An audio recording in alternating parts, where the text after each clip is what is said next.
नाज़रीन, वर्कशॉप लगोट शरीफ में चोटियानी डेम जे रावत का पोइ सिम कलर वधी वञण करे नई पंपिंग स्टेशन जो इफ्तिताह कयो वियो आहे।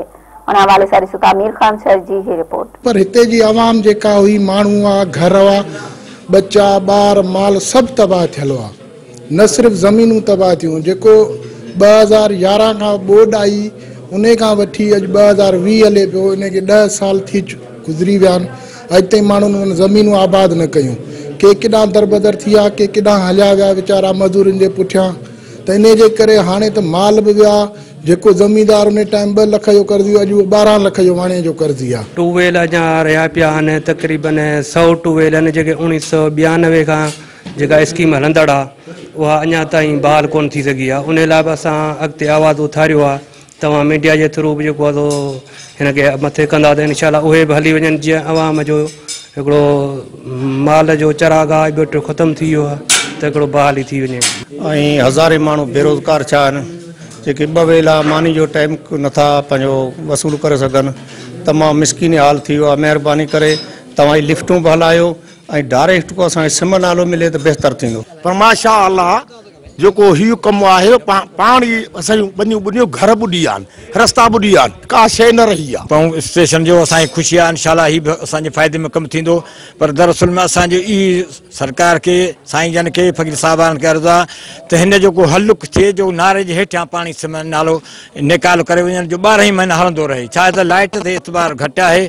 असां मिसकिन माण्हू अॻे हिन महांगाई जे दौर में वता पिया आहियूं।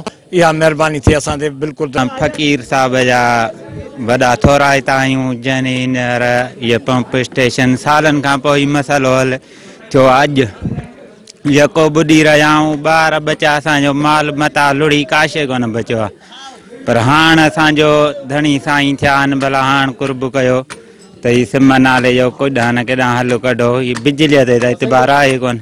हींअर असां महिरबानी कयासीं, जेको हीउ कमु पियो हले पियो ऐं हलायो अथसि। ख़ुदा कंदो जे हलंदो त ठीकु आहे, न त असां लॾे मजबूर आहियूं। ऐं पाणी असांखे माल बनियूं त ॿुॾी वियूं, माल मरण लॻो आहे।